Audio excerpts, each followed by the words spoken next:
Testing 1, 2, 3. Hopefully my mic is working. Okay, it looks like it is. Cool. Okay, I have George here, and we are going to do a 5-star predictions video of sorts. Are the books in the way? Alright, watch out.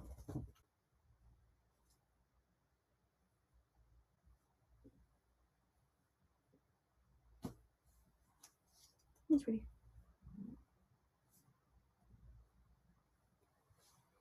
So I'm going to go over these in alphabetical order by author last name.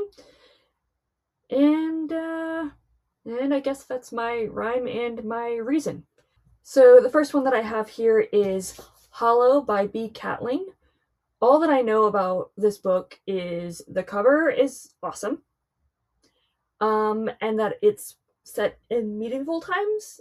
It's set in medieval Europe. After the sudden death of the High Church's sacred oracle, the world spirals deeper into bedlam.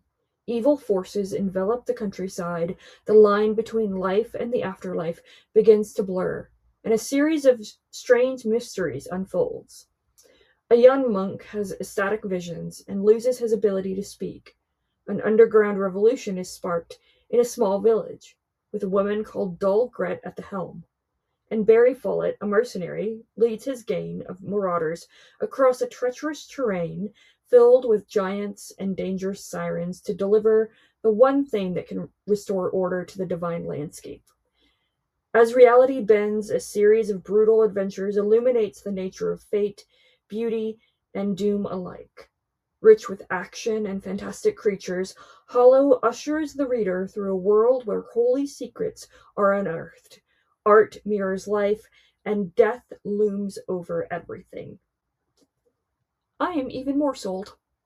The second one that I have here is The Devourers by Indra Das.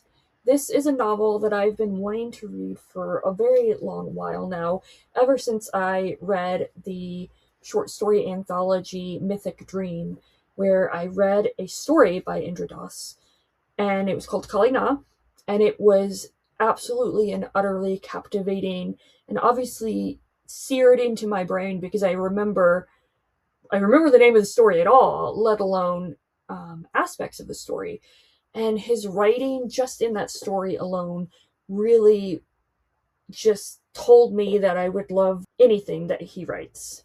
The Devourers is a horror novel, and it involves werewolves, and they devour people? ? On a cool evening in Kolkata, India, college professor Alok encounters a mysterious stranger who reveals part of an extraordinary story. Tantalized by the man's unfinished tale, Alok will do anything to hear its conclusion. So Alok agrees, at the stranger's behest, to transcribe a collection of battered notebooks, weathered parchments, and once living skins.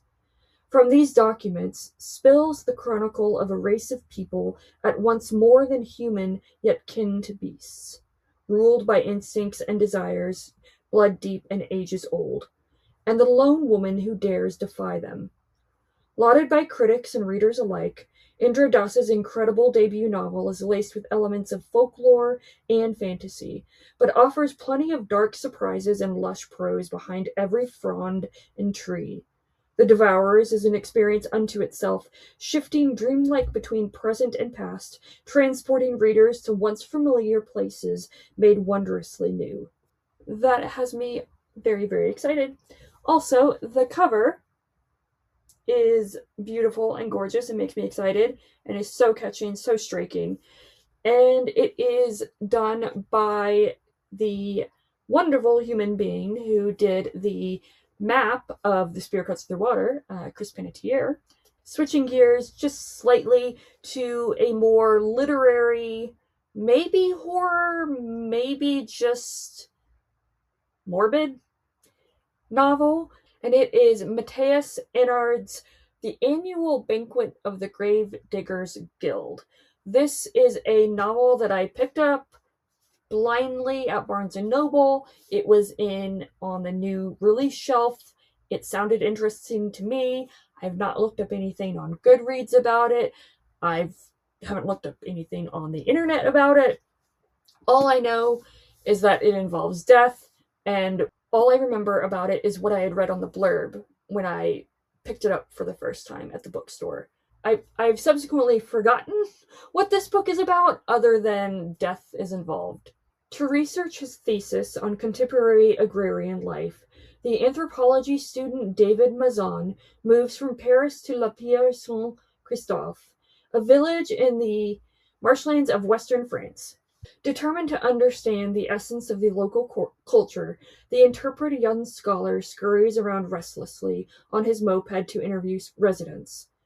This seemingly ordinary place was once the stage for wars and revolutions, and what David doesn't know is that here death leads a dance. When one thing perishes, the wheel of life recycles its souls and hurls it back into the world as microbe, human, or wild animal, sometimes in the past, sometimes in the future. And once a year, death and the living observe a temporary truce during a magnificent 3-day feast where gravediggers gorge themselves on food, drink, and tales. Brimming with Matthias Enard's characteristic wit and encyclopedic brilliance, the annual banquet of the Gravediggers Guild is a riotous novel where the edges between past and present are constantly dissolving against a backdrop of Rabelaisian excess. Yeah, so this is translated from the French into English. I think the translator is Frank Wynne.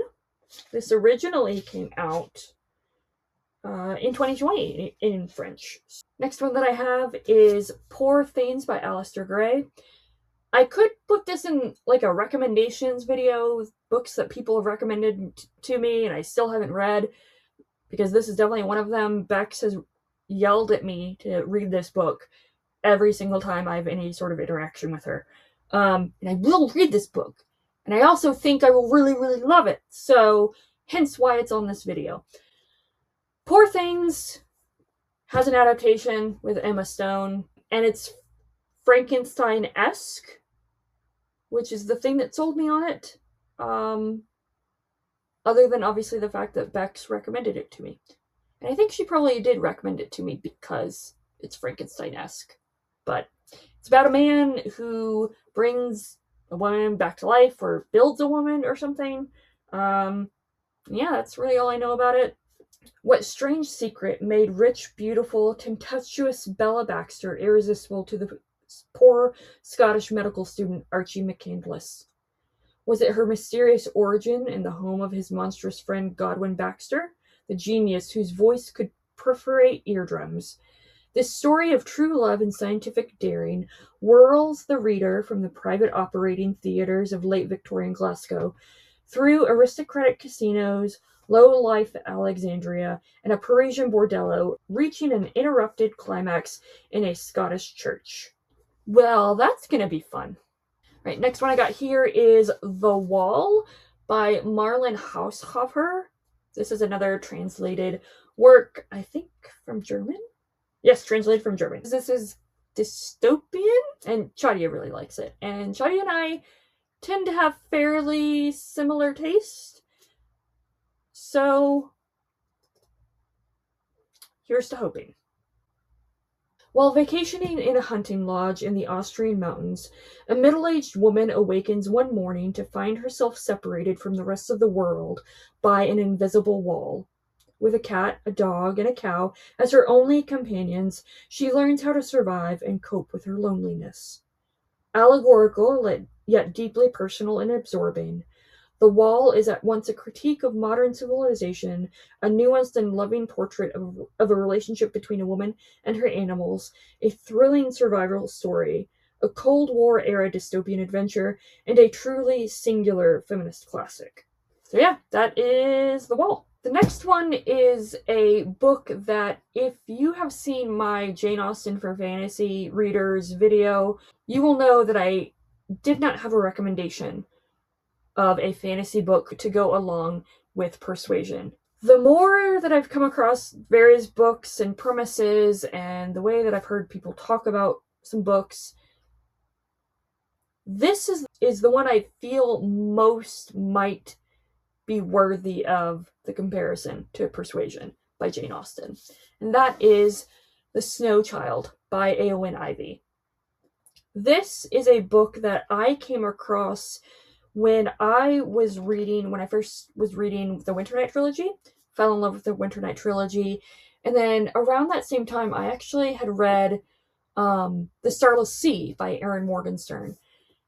And I was reading The Starless Sea with Ola. And one of the books that we were talking about potentially reading after The Starless Sea was The Snow Child. And I really, really think I'm going to love it. It is fairy tale-esque. It's a fairy tale retelling, I think. And I've heard that the prose is really, really lovely. Alaska, 1920. A brutal place to homestead, and especially tough for recent arrivals Jack and Mabel. Childless, they are drifting apart. He struggling to maintain the farm, she crumbling from loneliness and despair. In a moment of levity during the season's first snowfall, they build a child out of snow. The next morning, the snow child is gone, but they glimpse a young girl running through the trees. This little girl, who calls herself Fina, whatever, seems to be a child of the woods. She hunts with a red fox at her side and somehow survives alone in the Alaskan wilderness. As Jack and Mabel come to understand this child, who could have stepped from the pages of a fairy tale, they begin to love her as their own daughter. But in this beautiful, violent territory, things are rarely as they appear, and what they eventually learn about Fina will transform them all. Yeah, I'm sold. Especially the fact that there is a fox that is prevalent in the book. Okay, officially halfway through. Next one. The Haunting of Hill House by Shirley Jackson. Shirley Jackson is a horror staple, a pillar of the horror genre, and especially as a female writer, I feel like I need to read her works, and I feel like I'm going to love all of her works. But what better one to start with than The Haunting of Hill House? Okay, the next one I got here is The Pomegranate Gate by Ariel Kaplan. This is a historical fantasy, in my mind, akin to the Winternight trilogy. Genuinely, all I know about this book is that it's historical fantasy and Jewish folklore. Two worlds must fight the Inquisition together or fall as one. Toba Perez can speak but not shout, sleep but not dream. She can write with both hands at once in different languages, but she keeps her talents hidden at her grandparents' behest. Naftali Kreskes sees things that aren't real and dreams things that are. Always made to feel like the family disappointment, Naftali would still risk his life to honor his father's last wishes. After the Queen demands every Jew convert or face banishment, Toba and Naftali are among thousands of Jews who flee their homes. Defying royal orders to abandon all possessions, Toba keeps an amulet she must never take off. Naftali smuggles a centuries-old book he's forbidden to read. But the Inquisition is hunting these particular treasures, and they're not hunting alone. To survive, Toba and Naftali must enter the mirror realm of the Mazik, mythical, terrible immortals with an Inquisition of their own, equally cruel and even more powerful. Their fates are tied to the strange place, and it's up to them to save it. Yeah, genuinely did not know about the portal element of this, so we'll see. Right, next one that I have here is This Thing Between Us by Gus Moreno. I only know about this book, and what I know about it is from Emma Ray Empowered, and that she recommended it to me forever ago, and I have yet to read it. And I trust her opinion, and just from vibes alone, I think I could really, really love it. Ever since Vera and Tiago bought the Itza, life has gotten strange. The ads for the world's most advanced smart speaker didn't mention scratching in the walls, eerie music in the dead of night, or peculiar packages. Who ordered industrial strength lie? It's weird but amusing, right up until Vera is killed and Tiago's world becomes unbearable. The only thing left to do is to get as far away from Chicago as possible. But Tiago soon realizes there's no escape, not from his guilt, not from his anger, and not from the evil hunting him, feeding on his pain, looking for a way into this world. A startling, darkly funny horror novel about grief and rage, the loneliness of living between two cultures, and the all too real oppressive intimacy of technology. Gus Moreno's This Thing Between Us marks the arrival of a spectacular new talent. So, yeah. Alright, penultimate book here. This is purely because Angela shouts about this book, or shouts about this novella. And even with the fiasco of A Memory Called Empire in my mind, I still trust Angela and her recommendations, and if she thinks I will like something. This is But Not Too Bold by Hache Puello. This is a fairy tale-esque novella, and I think it's translated? I don't know, actually. Is it translated? Nope, not translated. Okay. Anyways, and Angela loves it. Apparently, spiders play a huge role in this book, and I am working on my exposure therapy to my fear of spiders, and hopefully it will work through reading about them. The old keeper of the keys is dead, and the creature who ate her is the volatile lady of the capricious house. Anathema, an enormous humanoid spider with a taste for laudanum and human brides. Dahlia, the old keeper's protege, must take up her duties, locking and unlocking the little drawers in which Anathema keeps her memories. And if she can unravel the crime that led to her predecessor's execution, Dahlia might just be able to survive long enough to grow into her new role. But there's a gaping hole in Dahlia's plan that she refuses to see. Anathema cannot resist a beautiful woman, and she eventually devours every single bride that crosses her path. So, yeah. The cover is very pink. The last one here is from an author I have read before, and I really loved one book I've read by them.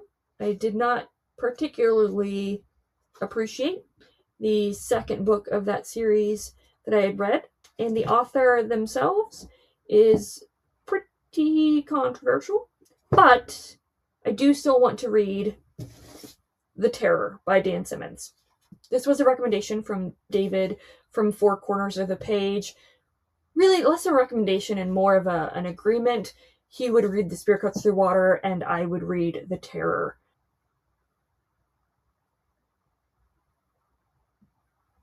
Yeah. But the reason that I think that I will like it is not just because David likes The Terror. It's one of his favorite books, and he has relatively good taste, I think. But also the fact that I read Hamnet last year by Maggie O'Farrell, and it's historical in setting, but has something just different about it that made me so compelled and just engrossed and in love with the possibility of a historical novel that has something different about it. And The Terror is one that, from what I know about it, has that. It's a historical novel set in the Antarctic? I can't remember which one. I'll read the back of the book in a second. 1 second later. The men on board the HMS Terror, part of the 1845 Franklin expedition, the first ever to use steam-powered vessels to search for the legendary Northwest Passage, are entering a second summer in the Arctic Circle without a thaw, stranded in a nightmarish landscape of encroaching ice and darkness. Endlessly cold, they struggle to survive with poisonous rations, a dwindling coal supply, and ships buckling in the grip of crushing ice. But their real enemy is even more terrifying. There is something out there in the frigid darkness, an unseen predator stalking their ship, a monstrous terror clawing to get in. I'm down. So yeah, so those are 10 books that I have a prediction that I will rate 4.5 stars. So if I rate it higher, it exceeded expectations. I guess I'll end this video by asking, what are some of your 4.5 star predictions?